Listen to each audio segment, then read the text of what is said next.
We begin with Boris Johnson's agenda for their day. That's the British Prime Minister, of course, who is travelling to Luxemburg to meet the President of the European Commission, Jean-Claude Juncker, and they're discussing the UK's exit from the European Union. They'll want to explore whether mutually agreeable amendments to the withdrawal agreement can be found that could find a majority in the British Parliament. Tim Allman explains. Talk about a baptism of fire. Boris Johnson's only been in the job for a matter of weeks. In that time, he's lost a couple of ministers, including his brother, half a dozen parliamentary votes. The noes to the left, 300. And even his governing majority. All because of, you guessed it, Brexit. But Britain's Prime Minister remains convinced a deal can still be done.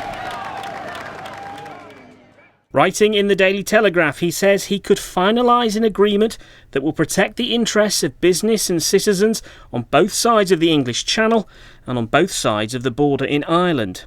I believe passionately that we can do it, he says, and I believe that such an agreement is in the interest not just of the UK, but also of our European friends. But if a deal is to be done, he thinks progress must be made in the next few days.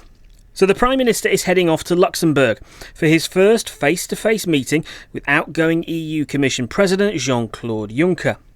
Then on Tuesday, the UK Supreme Court will hear legal arguments over the suspension or proroguing of Parliament. Then on Wednesday, MEPs pile in, as the European Parliament will vote on a resolution on the Irish backstop.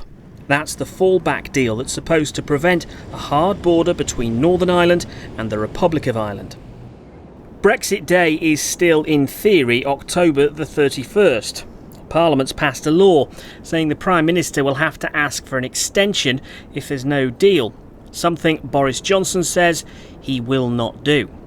But if he can make a breakthrough, perhaps in the coming days, he may not have to. Tim Allman, BBC News.